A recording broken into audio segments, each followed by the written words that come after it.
Hello, everyone, and welcome back to the Lucy Pod 2022, and a big happy new year to everyone. Let's hope that this year is filled with less lockdowns, less restrictions, less variants, and less anti vaxxers. The Lucy Pod was mentally conceived in, I want to say, January 2020, but it came to fruition in April. And now in 2022, it is still going and it is still here. It is not an ADHD whim or a failed project. The Lucy Pod is here to stay as long as it makes me happy and help others. So, with the new year comes a new Lucy and a new pod.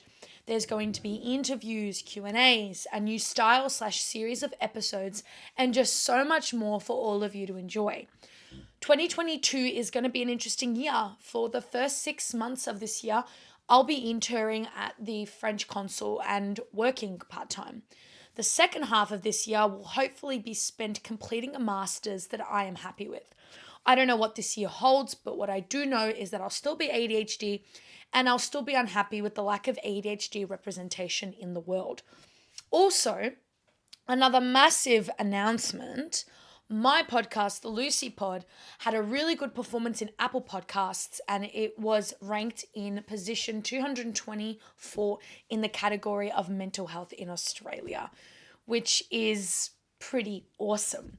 Now, back to the lack of ADHD representation in the world. Yes, you can say Percy Jackson was a representation of ADHD, but that's really honestly it. We rarely have in movies, TV shows, books, etc., ADHD characters or ADHD coded people. And this truly sucks because as a young girl, I would have killed for it. I know that there are ADHD kids who would kill for it. It makes no sense as to why there is nothing on us and for us. And I honestly put it down to a lack of care, creativity, and bravery from creators in the world. And that's why the Lucy Pod is so important because although I'm not an ADHD Disney princess, a Hollywood star, I hope to be a positive form of representation of ADHD in a young adult, particularly for young girls. And this actually brings me to the announcement of my new series/styles of episodes that I will be doing as part of the Lucy Pod. And it is where I will analyze. It is where I will analyze non-evident and stated ADHD coded characters. So basically, I'll find characters in books, movies, TV shows, and give a brief bio on them and analyze why they are ADHD coded. I also want listeners to give me suggestions. I'm not sure how I will structure these, like should I have them as part of an episode at the beginning or have them as just an individual episode that is long or short? Or should I have it uploaded after one of my long standard episodes? Please send me your suggestions, especially for the name. Let's think of a name. I was going to do ADHD historical figures, which would be really cool, like known, not necessarily known, but suspected historical figures with ADHD. But I also want to look at fictional people. So let's try and come up with a clever, creative name. And I would love to hear suggestions on how it should be formatted. Also, I want people to be fully aware that this series is not here to diagnose fictional characters and to say that if you show a few ADHD traits, you are ADHD. This is a really lighthearted and pleasant series that is meant to illustrate a lack of diversity when it comes to neurodiversity and to show how fictional characters can sometimes have ADHD traits and those traits stand out to us ADHDers. So in the meantime, let's go through some ADHD characters and ADHD coded characters. Okay, so there's Barney Howe from Barney Howe. I read that wrong. Barney from How I Met Your Mother. There's Phil from Modern Family. Bart Simpson from The Simpsons. Alan from The Hangover. Styles from Teen Wolf. Juno McGuff from Juno. And then coded characters, like characters that we suspect are ADHD. We've got Maria from Sound of Music, which I love. Emma by Jane Austen. Scarlett O'Hara from Wuthering Heights. Henrietta Hubble from The New Worst Witch. Lola from Charlie and Lola. Angelina Ballerina. Shoshana Shapiro from Girls, Frankie Lando Banks from the book The Disreputable History of Frankie Lando Banks, Marjane Satrapi, who wrote the amazing book Persepolis. She's a comic book artist. Lily from Sex Ed and Amy from Sex Ed. The last two people may disagree, but I just had to add them in because they've showed a couple of ADHD traits, and because I think they're such gorgeous, delightful characters, I had to put them in the list. So basically what I'm going to talk about is a bunch of these characters. I'm going to give a brief bio on them, like I said, and just talk about how they've got these sort of ADHD traits and ADHD coded, and how they really add to the show, and that it doesn't take a lot to write ADHD in books.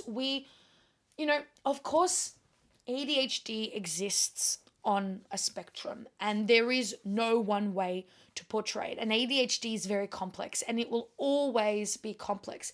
However, to use that as an excuse for lack of representation is super, super lazy. Like, oh, it's too complicated. It's actually not. Like, it's actually really not, because the show doesn't have to be about an ADHD person. It can be a TV show where the main character happens to have ADHD, or the love interest has ADHD, or the side character has ADHD. It doesn't have to be this whole show where you have to touch on every ADHD topic. Like, oh, let's show their journey with medication, stimming, special interests. Like, you don't have to do that. It is so easy to have ADHD characters. And it's so interesting because when I was younger and I used to watch these shows like Charlie and Lola, Angelina Ballerina, and The Newest Witch, a lot of people were like, oh my God, you're so much like those characters.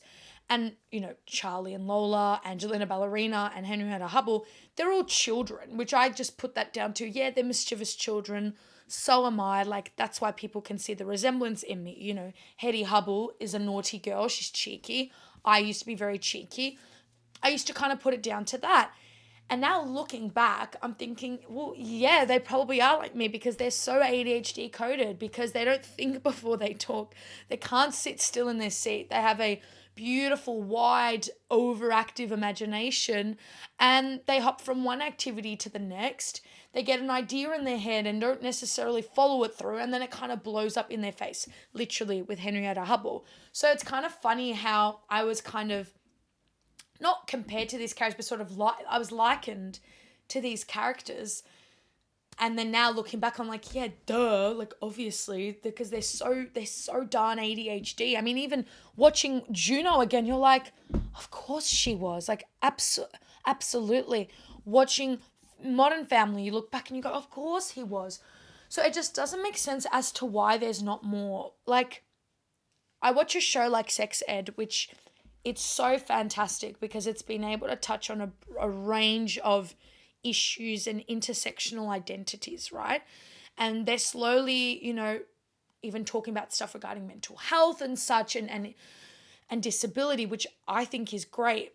But then it begs the question, like, you got it so correct, but like you failed to have like an ADHD character. Like, I just think it's really disappointing. And the same could be said for representation of autism in the media. All of the time people go, well, you get Atypical and Sheldon Cooper from Big Bang Theory. Do you see the problem? Straight white men. 2 men. That does not represent how colourful autism is. Yes, there are beautiful white boys who are autistic. There are beautiful white boys who are ADHD, but there's also beautiful girls who are ADHD, who aren't white, who are different, ranges of everything. There's so much. So to say, oh, well, you've got this, it's like, yeah, we get the bare minimum. Oh, you got Percy Jackson, Lucy. Yeah, don't really relate to Percy Jackson. I never got into that. I don't relate to that. So it truly begs the question as to why there's no representation of ADHD in the media. And sometimes I say to myself, you know what, Luce? Instead of complaining about not having like a Disney princess who's ADHD, or like a cartoon that's about an ADHD little girl, or a movie with an ADHD character, why not write my own? And honestly, I took one screenwriting class and I think I'm ready to do that. Like, I would be very open to writing a script, writing a movie creating a screenplay of about ADHD, because on YouTube there's some great ADHD short films which I'll link in the description, but other than that there's absolutely nothing. And I would love to see a TV show where the main character's ADHD. It can, it doesn't have to be about her finding out she's ADHD. It can just be like, hey, there's this character, he, she, or they, or whatever they are, and they're ADHD, and let's watch them navigate the world where, it's not the center focus, no pun intended, but, it's there. I just wish there was more of that. So hopefully this series gives a little bit of hope and a little bit of fun to people, and maybe you'll go back and watch these shows and go, oh my God, I never realized like how ADHD Maria is from Sound of Music. And you know what? She's actually my favorite ADHD coded character because she proves how phenomenally compassionate, musically talented, and creative ADHD people are. Like, Maria is the quintessential ADHD woman. She's in the convent. It's too restrictive for her for a number of reasons. She goes, you know what? I'm going to become a governess for these children. She takes them, on walks, doesn't think, sings songs, makes clothes out of drapes. She's just, you watch that and you go, that's absolutely gorgeous and delightful. And I feel like I should be complimented by the fact that Scarlett O'Hara is also ADHD coded, because Wuthering Heights is like one of the most iconic books of all time that I've yet to read.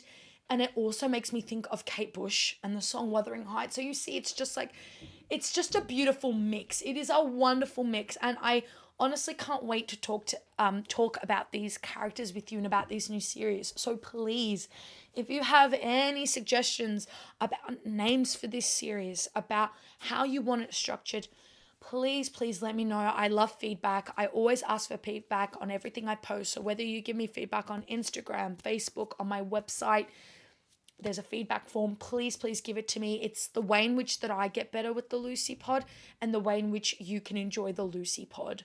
So I think that's all I wanted to touch on. I'm very keen. I'm glad we're in the new year. I'm not saying that the new year means there's no problems, because with the new year, there'll be new problems. My ADHD will change. It will fluctuate. I will have really bad periods. But that's to be expected, because I think everyone's going to have a bad period this year. I don't think anyone goes through any year in a constant state of euphoria. There has to be a dip. And I'm sure I'll experience my fair share of dips, but I think I'm in a better situation than I was last year and the year before, where lockdown was severely impacting me with online university. It was the combination of lockdown, online uni, and my ADHD that made it a recipe for absolute disaster. It was really horrific. I was incredibly negative and anxious. It was really an unpleasant period, and there were a lot more lows than there were highs, to be honest. But I think this year we're all better for it. And I had the Lucy Pod, and Lucy Pod was one of the few things that was keeping me sane and motivated. Like, okay, let's say I didn't pay attention in class, or I didn't do any work. At least I edited this Lucy Pod episode, or at least I did, I designed something for the Lucy Pod. So, with this new year, crossing our fingers that it's a happy one. I'm excited to continue my internship. I'm still very proud of myself, and I'm excited for what masters I'm going to pick, because I honestly don't know at this point. It's going to be such a surprise when I do an episode in June telling you guys, or in June or July, telling you guys what my masters is, because I don't know yet. I have like 8 to choose from, which sounds bad, but it's good to be spoiled for choice. So with that, I would like to say thank you so much for still listening to the Lucy Pod and being the wonderful listeners that you are. Please don't forget to like me on Facebook and follow me on Facebook, and to follow me on Instagram, all at the Lucy Pod. Don't forget to follow me on Spotify. Don't forget to follow me on Amazon Music, Apple Podcast. Don't forget to give me a 5-star rating. And don't forget to also listen to me on rss.com and visit my website, The Lucy Pod, on WordPress. All of these will be linked in the bio, and I cannot wait to see you next time talking about some ADHD coded characters. Have a wonderful day and an amazing new year, and I'll talk to you soon. Bye!